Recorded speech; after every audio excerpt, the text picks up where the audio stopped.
Hello, my name's Chris Graham and I'm the Assistant Deputy Chief for Emergency Management here in the Regional Municipality of Wood Buffalo. And this morning I'm here to share some information on river breakup and some of the preparations. So, what is river breakup? Well, really in a phrase, it's the disappearance of ice from the river. So that includes both the Clearwater and the Athabasca, which both come together and join and then flow northward. All the melting ice and additional water from south of us therefore causes problems in our region because there's nowhere else for the ice and water to flow. So each year we get 2 rivers worth of water and ice all in one place. So what will we see with river breakup? Well, there's kind of 2 ways that the river breaks up.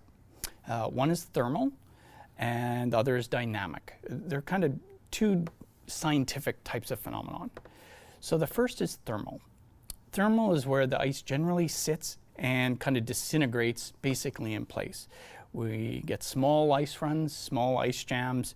However, the ice is generally so weak that they're not much of an issue. And for the most part, the river flow is not a concern, so we don't get a lot of flooding. With dynamic, well, that's way different. So those are the ones that end up on YouTube, where ice is flying up a bank and all over the place. So they can be very significant. So snow melt-off causes the ice cover to move before it has much of a chance to deteriorate. And it causes rapid rise in the levels of the water. So that can be cause all kinds of concerns, risk along the banks of the river itself as ice all of a sudden cracks and moves. It's also very, from a sound point of view, is very striking. So in this area, what have we seen over the last couple of years? Well, pretty non-eventful type breakups. Generally, we get a bit of dynamic in the beginning as it opens up, and then it kind of sits. So we get some flooding in along the Clearwater in the Snai area, and that's what we've seen over the last 3 or 4 years in particular. So one problem though is that when the ice breakup or river breakup starts, it feels like it goes on for a long time. So last year we don't actually declare it river breakup complete until there is no longer a threat of flooding in the region due to an ice jam. So last year, between the time it originally broke up and the final declaration, there was actually quite a bit. There was just over a week of time. So that's significant. So how has the municipality been preparing for river breakup? Well, overall, so the first part is our plan. We have a municipal emergency management plan, and this plan takes an all hazards approach. Okay, so that's a preparation for any type of emergency. What this plan does is it allows us to rapidly scale up to deal with a small hazard or a large hazard. So being able to have all the tools we need readily available and able to expand is a big capability that we maintain all year round.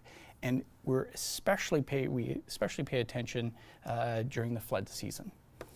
We also have this facility that we're sitting in today, the Regional Emergency Operations Center.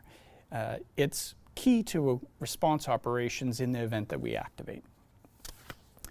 So we also do river breakup planning year-round. We do each year following the actual breakup. We look at our plans, we look at what we need to update, etc.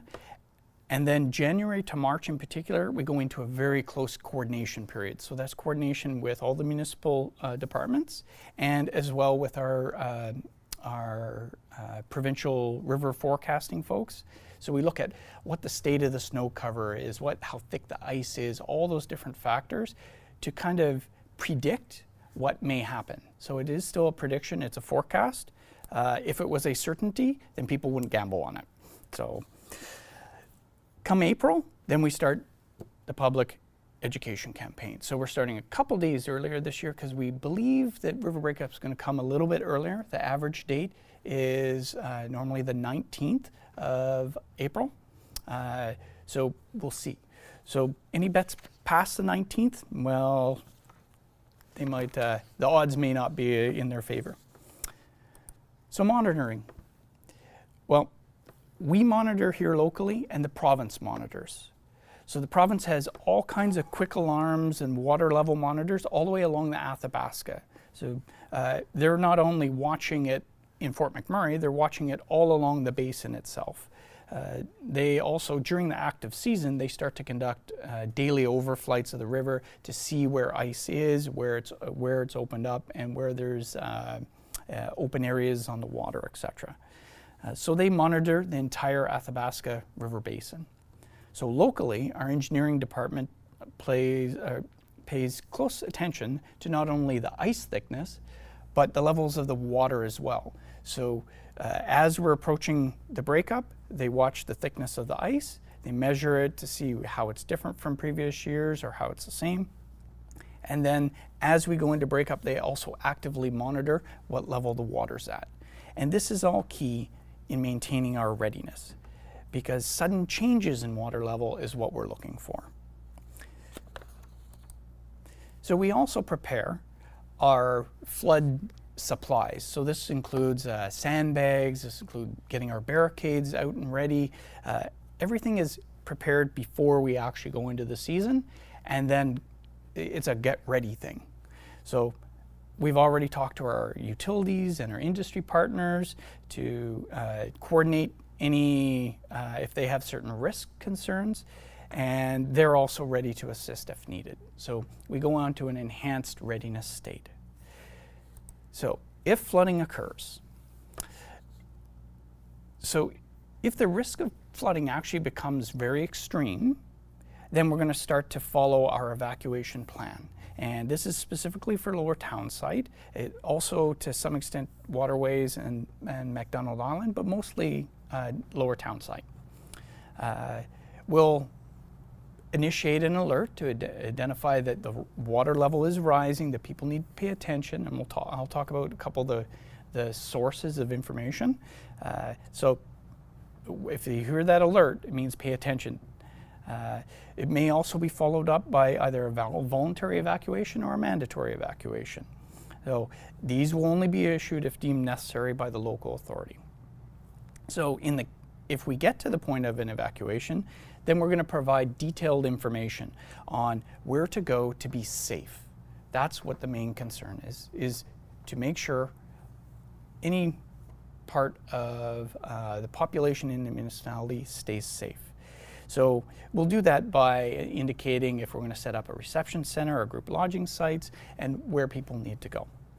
Now in Lower Townsite itself, we also have a number of signs that are up that have a big E on them. So, and it may be common that these say Edmonton because they do kind of point to the road and south, but actually these are evacuation routes. So they do direct people to Highway 63.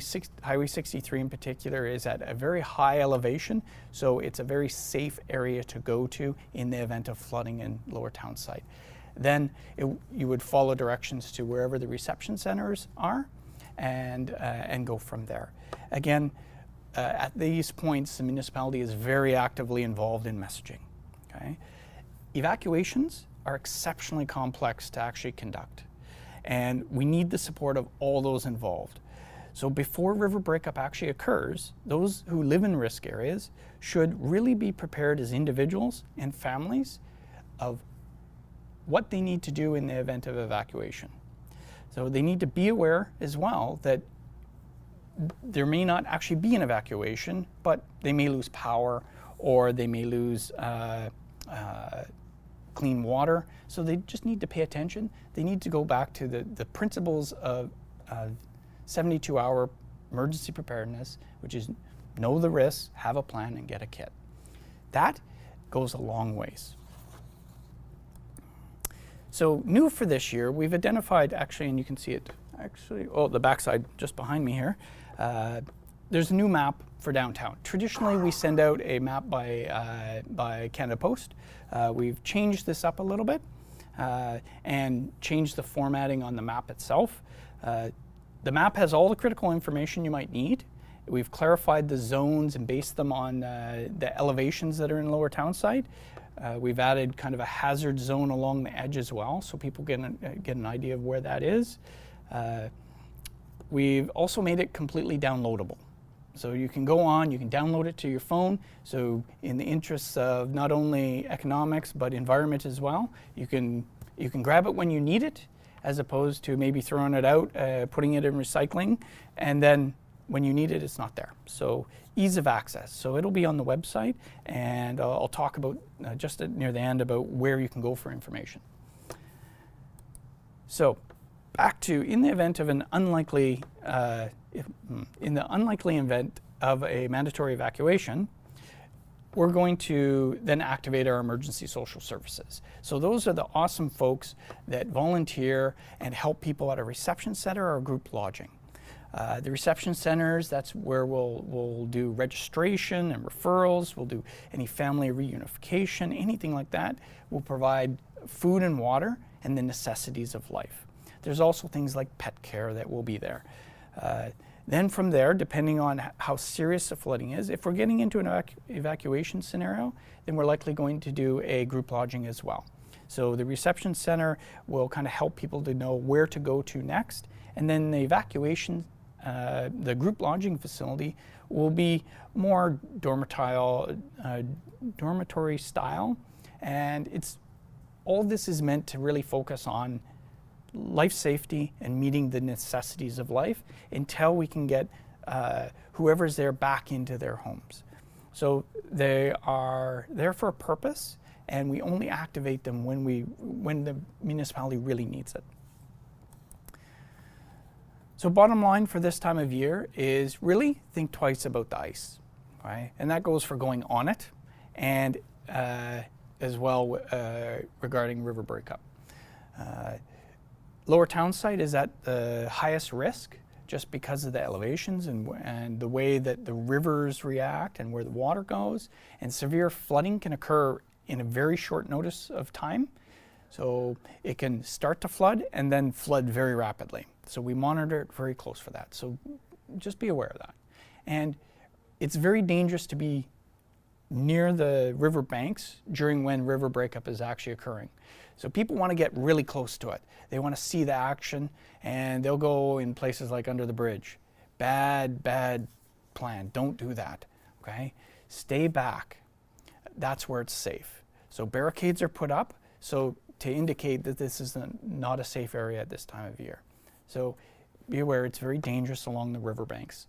And again, that same messaging, 72-hour preparedness, know the risks, make a plan, and have an emergency kit. So sources for information, there's tons of them. And it's all a matter of just even Google searches will get you to the right spots, okay? So rmwb.ca, that's the main one. You can watch the river break up as well, just over a camera. We have it pointed at the river, and it's a great thing to watch it as the ice moves around. Watch it safely from home. So that's at rmwb.ca/areyouready. You can also call Pulse for information. Their telephone number, 780-743-7000. We'll also be regularly updating the RMWB Twitter page, Twitter and Facebook pages with the hashtag at River Breakup. Our RMWB Emergency Management Hotline will also have a recorded message on it. You can get that by 780-799-8000. And if you want to be a really big keener, you can download the Alberta Emergency Alert app, and you'll get all kinds of alerts from not only this region, but all over the province about what's going on. So it is an awesome tool. And for the media, there's a media@rmwb.ca for any media inquiries throughout the river breakup season, and we'll be issuing as needed messages and updates, and we'll also say when river breakup is completed. At this point, I'd be happy to take some questions after. So there's a photo right now that's on there. What's wrong with the photo? This person is very close. Exactly. So, yeah, be aware. People want to get close to it, but stay up on the banks. It's far safer, especially when the river is breaking up itself. You actually can't tell where the river starts, where the riverbank starts, and where it ends. So there could be 10 feet of water under that first step. And that's what makes it, not only is the ice dangerous, but also what you can't see underneath. And do you have any questions? So what's the prediction this year? Ah.